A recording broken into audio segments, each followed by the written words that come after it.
Você já se sentiu como se seu passado te desqualificasse para servir ao Senhor? Nancy DeMoss Wogemuth diz: Na verdade, Deus pode usar as coisas que você fez ou as coisas que foram feitas a você, sobre as quais você não tinha controle. Deus pode usar esses fracassos como meios de graça, como formas de te levar a Jesus e de te ajudar a apontar outros para Jesus.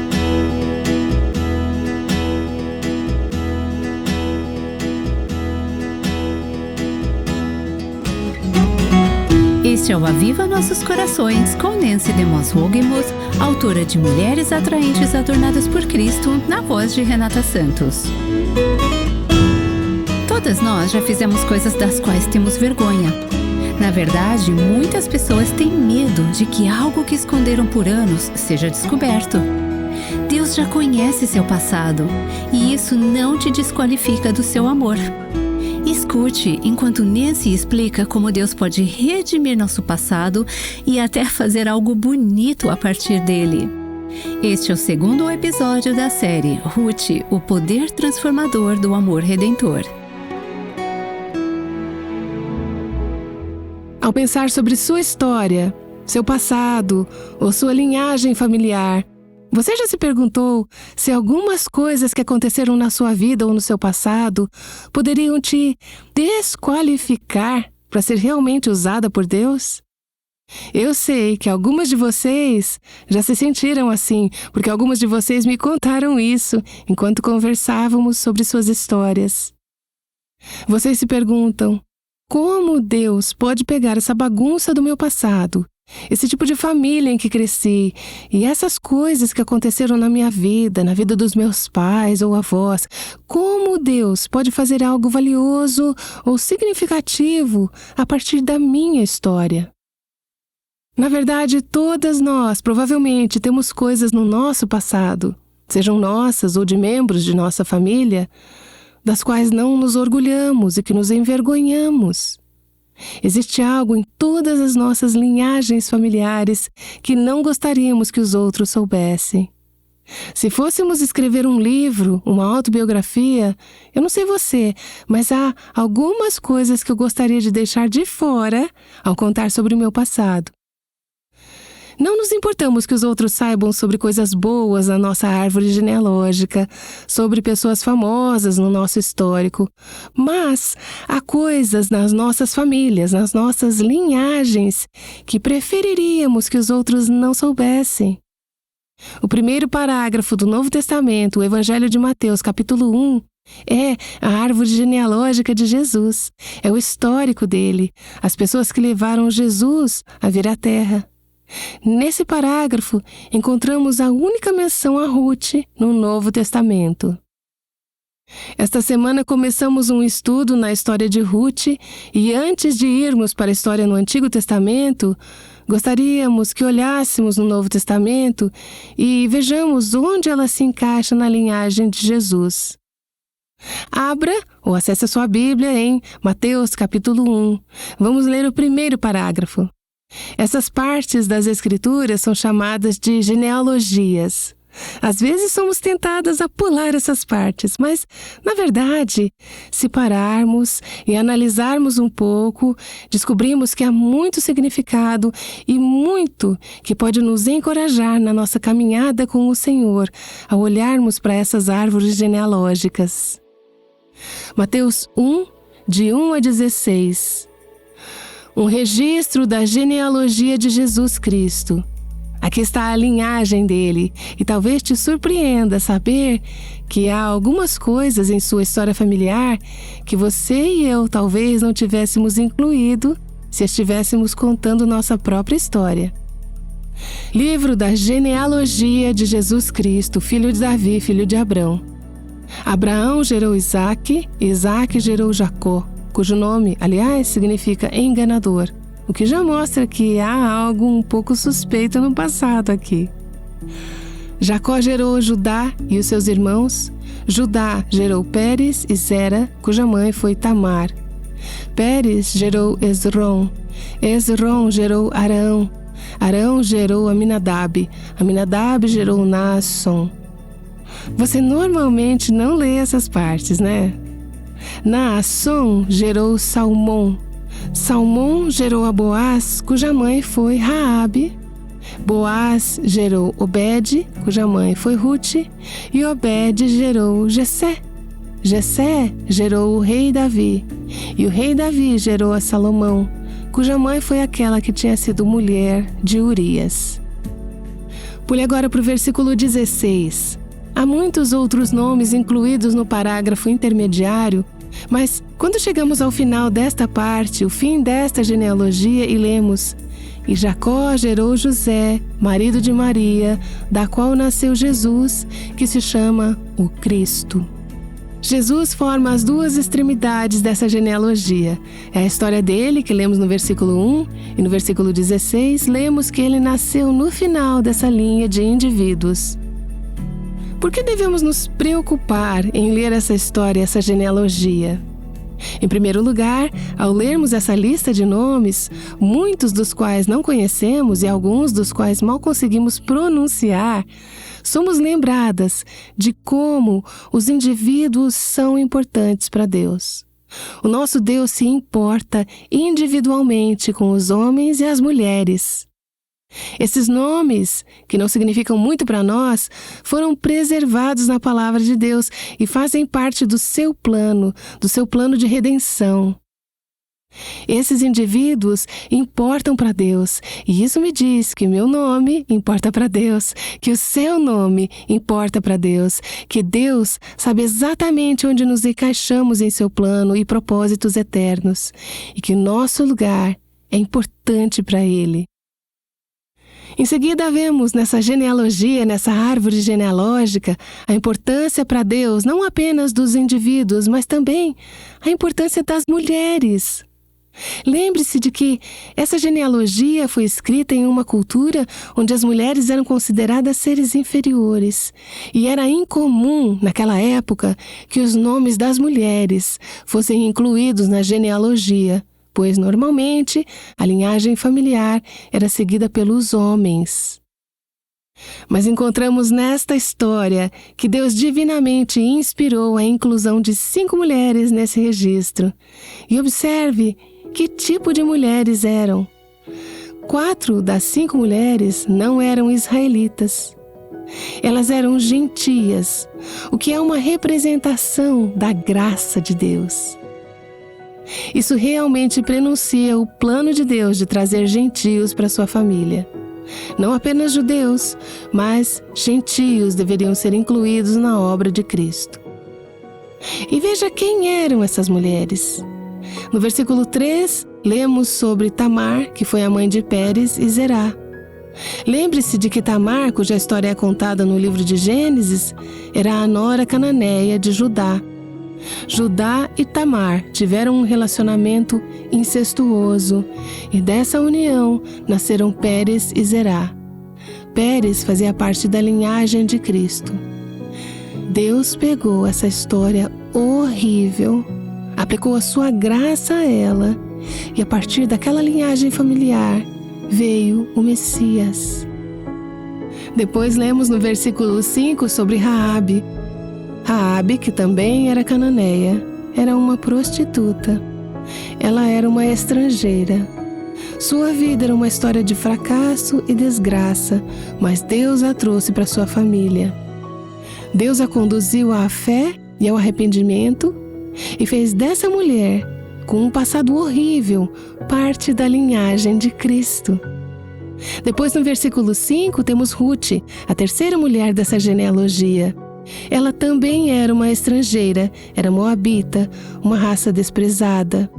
No entanto, Deus a trouxe para sua família e, pela graça, disse: Você fará parte do meu plano, você será parte da linhagem familiar, parte da árvore genealógica do Senhor Jesus. No versículo 6, lemos sobre Batseba, que teve um relacionamento ilícito com o rei Davi. Ela provavelmente também era uma estrangeira, uma mulher hitita, que não era originalmente da fé judaica. Mas Deus colocou sua mão sobre essa mulher e disse: Eu vou transformar essa história negativa, essa história pecaminosa, essa história desonrosa em uma história de graça. Por meio dela veio o Messias, veio Cristo.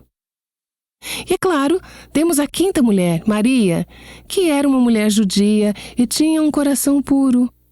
Mas lembre-se de que naquela época, quando sua história era conhecida, sem dúvida, havia aqueles que pensavam que ela não era pura, porque ela ficou grávida antes de se casar com José. Portanto, havia algumas questões de reputação, mas Deus escolheu incluir essa mulher como parte de sua graça na linhagem de Cristo. Ao olhar para essas mulheres e também para as histórias de alguns dos homens dessa linha, que não tinham vidas realmente puras, vemos Davi, que foi adúltero, Jacó, que foi um enganador, Judá, que teve esse relacionamento com a sua nora, e depois vemos a vida dessas mulheres. Eu percebo que Deus inclui pecadores e marginalizados em seu plano. Isso significa que no plano de Deus há espaço para mim. Isso significa que há espaço para você. Você pode dizer: mas você não conhece a minha história.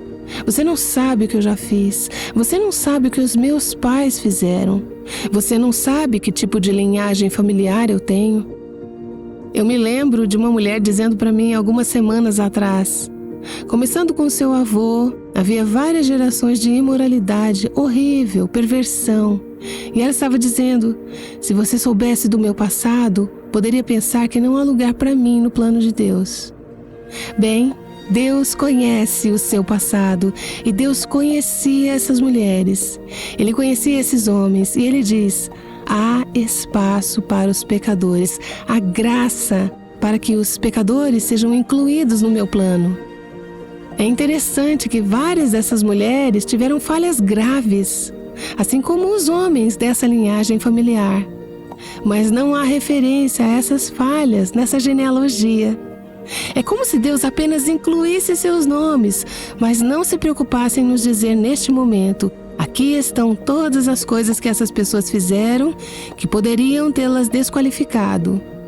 Elas foram incluídas pela graça. E quando a graça é aplicada, eu não carrego mais o peso do pecado. Estou livre da prisão, da vergonha e da culpa do passado. E isso tudo é por causa de uma pessoa nessa árvore genealógica. Seu nome é Jesus. É ter sua presença em sua vida, em sua árvore genealógica, em sua linhagem, que transforma desgraça em graça, que transforma cinzas em beleza. A história é realmente a história dele. É tudo sobre ele, não é sobre mim. É sobre onde ele se encaixa aqui. E, como resultado, isso se torna uma mensagem de esperança. O passado pode parecer sem esperança, mas quando você inclui Jesus nisso, você tem uma história de esperança. Não importa qual seja o seu passado, não importa a bagagem que você carrega, não importa quais sejam as suas falhas ou as falhas de seus pais ou avós, você pode fazer parte de uma nova linhagem familiar que leva as pessoas a Jesus. É por isso que esses nomes estão incluídos aqui. O propósito era o Messias, a vinda de Cristo ao mundo. Penso em como Deus pegou meus pais, ambos com passados familiares não cristãos, e ambos com coisas em suas linhagens que não agradavam ao Senhor. Mas Deus resgatou meu pai, Deus resgatou a minha mãe. Deus os uniu, aplicou sua graça e os ajudou a iniciar uma nova linhagem familiar. E dessa linhagem, pessoas estão agora vindo a Jesus. É isso que Deus quer fazer conosco. Independentemente do nosso pecado ou da nossa bagagem. Você sabe o que isso me diz? Isso diz que você e eu precisamos parar de usar o nosso passado como desculpa para não sermos usadas por Deus. Precisamos parar de usar a família de onde viemos como desculpa para não termos uma caminhada frutífera com Deus. Muitas mulheres que conheço hoje estão em um estado mental difícil, são disfuncionais, e a razão que elas dão é: Você não conhece meus pais. Você não sabe o que meu pai me fez. Você não sabe o que o meu ex-marido fez. Você não sabe o que os meus avós fizeram. Há essa sensação de vitimização. Eu sou do jeito que eu sou e não posso fazer nada a respeito. Minha vida nunca terá real valor por causa do meu passado, de onde eu vim. Eu leio esse primeiro parágrafo no Evangelho de Mateus e sei que há esperança, que você pode ser livre do seu passado. A bagagem e as falhas do seu passado podem, na verdade, ser degraus para uma maior liberdade e frutificação na sua caminhada com Deus. Deus pode, de fato, usar as coisas que você experimentou em seu passado, as coisas que você fez, ou as coisas que foram feitas a você, sobre as quais você não teve controle. Deus pode realmente usar essas falhas como meios de graça, meios de te levar a Jesus e meios de ajudar você a apontar outros para Jesus. Pense no seu passado familiar. Pense em sua linhagem familiar, em algumas coisas das quais você tem vergonha. Por que você não diz agora mesmo: Senhor, eu te agradeço, porque podes transformar cinzas em beleza. E confio que usará o meu passado, minha linhagem familiar, de uma forma que será redentora e, em última análise, apontará as pessoas para Jesus. Essa foi Nancy DeMoss Wolgemuth trazendo uma boa dose de esperança para quem tem um passado imperfeito. E isso inclui todas nós, não é? Eu sei que sou uma delas. Talvez você conheça alguém que precisa de uma dose de esperança. Por que não compartilhar o episódio de hoje com essa pessoa? Você pode encontrar tanto o áudio quanto a transcrição no nosso site avivanossoscorações.com. Agora que Nancy deu essa base para o livro de Ruth, estamos prontas para mergulhar na história de fato. Ruth, capítulo 1, versículo 1. Nos dias em que juízes julgavam, houve fome na terra de Israel, e um homem de Belém de Judá foi morar por algum tempo na terra de Moabe com a sua mulher e os seus 2 filhos. Este homem se chamava Elimeleque e sua mulher se chamava Noemi. Os filhos se chamavam Malom e Quilion. Eram efrateus de Belém de Judá. Foram à terra de Moabe e ficaram ali. A primeira frase do primeiro versículo nos conta um pouco sobre o cenário em que essa história se desenrola. Diz que essa história aconteceu nos dias em que os juízes governavam. Se você estiver com sua Bíblia aberta no livro de Ruth, veja o que vem logo antes do livro de Ruth. O livro dos Juízes, certo? Este livro aparece logo após o livro de Juízes e ocorre no mesmo período. A história de Ruth é realmente uma visão microcósmica da vida, focando em uma família específica durante o período dos Juízes. À medida que você vai conhecendo essa história, você há de concordar comigo que a história de Ruth é como uma bela pérola branca contra um fundo muito escuro, porque os dias dos juízes foram as épocas sombrias da história de Israel. Veja o último versículo do livro de Juízes, Juízes 21, 25, o que ele nos diz que era verdade naqueles dias. Não havia rei em Israel, cada um fazia o que achava mais certo. Isso mesmo que resume o livro de Juízes.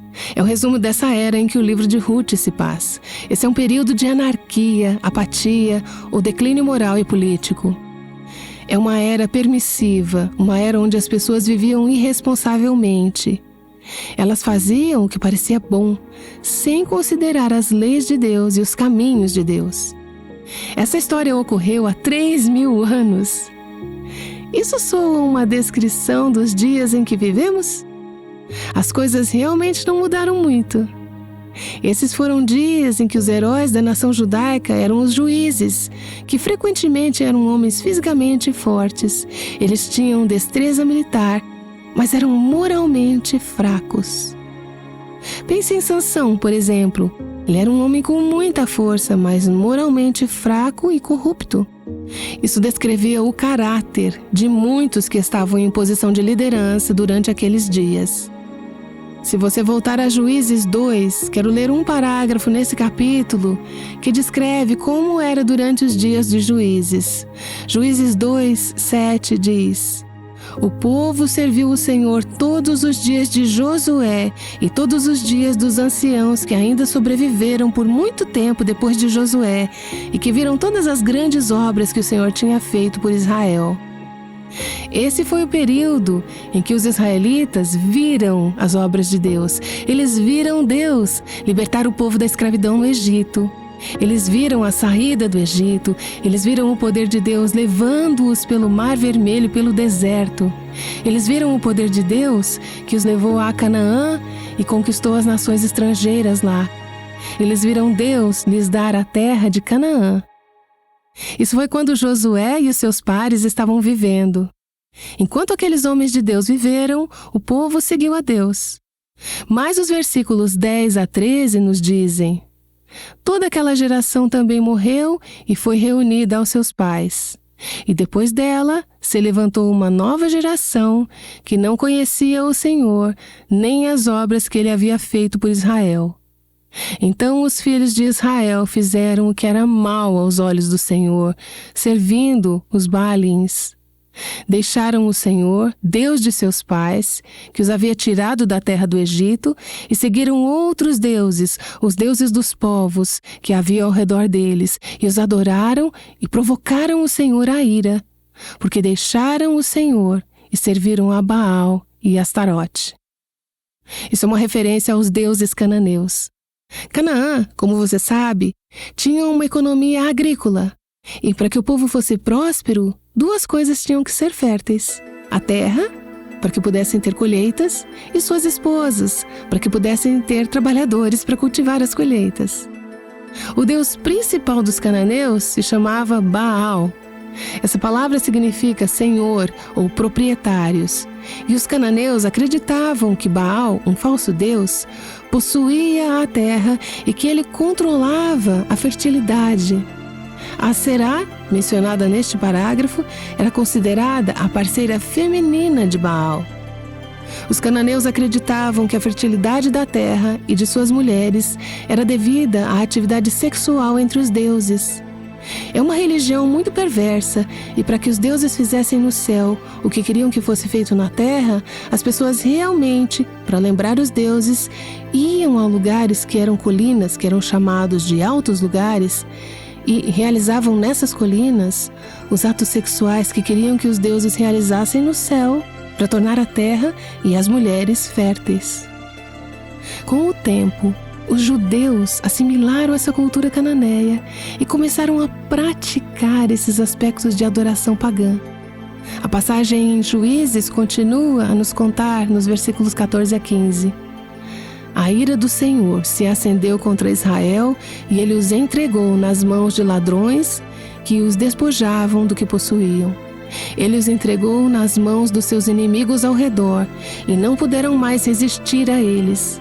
Por onde quer que fossem, a mão do Senhor estava contra eles para o seu mal, como o Senhor lhes havia dito e como lhes havia jurado, e estavam em grande aperto.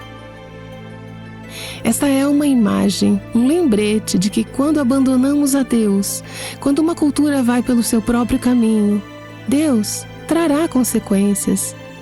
O objetivo das consequências é sempre nos restaurar a um lugar de adoração e obediência ao verdadeiro e vivo Deus. Deus não está tentando exterminar o seu povo. Deus os está disciplinando. Ele está os corrigindo para o bem deles, para que voltem a ser seus verdadeiros seguidores. E os versículos 16 a 18 dizem: Então o Senhor suscitou juízes que os livraram das mãos dos que os atacavam e roubavam. Mas eles não obedeceram aos seus juízes. Pelo contrário, se prostituíram com outros deuses e os adoraram. Depressa se desviaram do caminho por onde andaram seus pais, na obediência aos mandamentos do Senhor, e não fizeram como eles. Quando o Senhor lhes suscitava juízes, o Senhor estava com o juiz e os livrava das mãos dos seus inimigos, todos os dias daquele juiz, porque o Senhor se compadecia deles ante os seus gemidos. por causa dos que os afligiam e oprimiam. Vemos os ciclos que ocorriam no livro de Juízes. Deus os libertava, o povo obedecia a Deus por um tempo e depois, mais uma vez, caíam em um período de declínio espiritual, desobediência e idolatria. O versículo 19 diz: Mas, quando o juiz morria, eles voltavam a viver como antes e se tornavam piores do que os seus pais, seguindo outros deuses, servindo-os e adorando-os. Não abandonavam nenhuma das suas práticas, nem a sua obstinação. Ruth 1:1 nos diz que essa história acontece naqueles dias, nos dias em que os juízes viviam. É isso que Israel estava passando, e quando leio sobre aqueles dias, eu sou lembrada do que vemos quando pegamos o nosso jornal, quando ligamos a televisão e vemos o que está acontecendo em nossa cultura, o que está acontecendo em nosso mundo. Conversei na semana passada com uma mulher que me contou que ela é a única cristã em sua família, extremamente secular, mundana e pagã. Ela me disse que, quando vai a reuniões familiares, tem que ouvir todo tipo de palavrão, linguagem sexual explícita, histórias e piadas de mau gosto e conversas liberais. Ela diz: como posso funcionar em um ambiente desse tipo? Eles são minha família. Eu apenas me afasto? Digo a eles que o que estão dizendo está errado? Como interajo com essa cultura? Infelizmente, esses tipos de situações não ocorrem apenas lá fora no mundo. Mas hoje, estamos vendo que situações desse tipo estão ocorrendo entre o povo de Deus. Não eram apenas os cananeus nos dias de Ruth que adoravam deuses falsos e eram imorais e perversos. Eram os judeus, era o povo de Deus. E hoje vemos que não são apenas aqueles que não professam conhecer Cristo. É dentro das quatro paredes de nossas igrejas onde encontramos pessoas vivendo de maneiras tão semelhantes ao mundo. Os dias em que os juízes viveram foram dias muito semelhantes aos nossos. Eu estava conversando com um casal outro dia e eles estavam compartilhando sua preocupação e frustração. Estão criando meninos adolescentes. Eles disseram: em nossa igreja, em nosso grupo de jovens, estamos ouvindo líderes espirituais, promovendo filmes classificados como R, restrito. E ela disse: nós não permitimos isso com nossos filhos, mas essas coisas estão sendo promovidas algumas vezes, até mesmo do púlpito. Como podemos ajudar nossos filhos a viver vidas que agradam a Deus, quando até na igreja somos incentivados a fazer coisas que sabemos que são contrárias aos caminhos de Deus? Recebo cartas, recebo ligações, recebo mensagens de mulheres compartilhando comigo situações em suas igrejas locais, com aqueles que estão em estudos bíblicos, com aqueles que são considerados cristãos piedosos e maduros, mas que estão rindo sobre material sexual explícito e filmes, sobre coisas que são mundanas, pecaminosas e não são sagradas. E elas dizem: como funcionamos em um ambiente desse tipo? Bem, à medida que desvendamos a história de Ruth ao longo desses próximos dias, veremos que há uma maneira de realmente vivermos vidas puras e piedosas, vidas que influenciam o mundo ao nosso redor, mesmo que o mundo e a igreja ao nosso redor possam ser ímpios. O que vemos na história de Ruth é a realidade da presença de Deus, mesmo em meio a um mundo muito corrupto. Que Deus não adormeceu. Ele não está ausente, Ele está muito presente, Ele está muito vivo e Ele está muito ativo. E temos no livro de Ruth um chamado para ser diferentes, para ir contra a corrente. Essa é a história de Ruth. Nos dias em que os juízes viveram, havia essa mulher que não sabia viver de outra maneira a não ser confiar em Deus, obedecer a Deus, viver uma vida pura, mesmo que quase ninguém ao seu redor o fizesse. Ela disse: vou confiar em Deus, vou andar com Deus, mesmo em meio a esta cultura. Eu não estou dizendo que é fácil, Mas essa história me dá a confiança de que é possível andar com Deus no seu local de trabalho, na sua família, no seu mundinho, na sua igreja, mesmo que ninguém mais o faça. É possível andar com Deus. E o nosso chamado, na verdade, é ser luzes brilhantes na escuridão da cultura ao nosso redor, para fazer a diferença nesses tempos sombrios. O versículo que me vem à mente é Filipenses 2:15, onde Paulo diz que nosso objetivo é que sejamos irrepreensíveis e puros, filhos de Deus, inculpáveis no meio de uma geração pervertida e corrupta. Veja, Paulo não está dizendo, saia e não tenha contato com o mundo. Ele está dizendo que vocês devem viver bem no mundo. E em meio a essa geração perversa e corrupta, vocês devem ser filhas de Deus, irrepreensíveis, sinceras, sem culpa, brilhando como luzes no mundo. É possível. Isso pode ser feito. E o propósito e o coração de Deus para nossas vidas como mulheres, embora possamos estar muito isoladas, embora possamos estar muito sozinhas nas convicções que temos sobre seguir a palavra e os caminhos de Deus, o coração de Deus é que nossas vidas criem uma luz, criem uma fragrância que atraia as pessoas à verdade, que atraia as pessoas ao Messias, assim como a vida de Ruth fez nos dias dos juízes. O livro de Ruth ajudará você a reconhecer maneiras pelas quais sua vida pode glorificar a Deus. Nancy DeMoss Wolgemuth está em uma série chamada Ruth, o poder transformador do amor redentor. Esperamos que você aproveite muito a história de Ruth enquanto lê conosco e ouve o restante da série. Outra maneira de se aprofundar ainda mais no livro de Ruth é por meio do livro de estudo de Ruth do Aviva Nossos Corações. Chama-se Ruth Experimentando uma Vida Restaurada. Ao longo de 6 sessões, você obterá insights adicionais sobre a vida de Ruth, Boaz e Noemi. Você pode usar este recurso para seu próprio estudo ou com outras mulheres em sua igreja, seu pequeno grupo ou em casa. Às vezes, um atalho não economiza tempo. Descubra a diferença entre fazer as coisas rapidamente e fazê-las bem quando voltarmos a falar sobre o livro de Ruth. Aguardamos você amanhã no Aviva Nossos Corações. Não perca!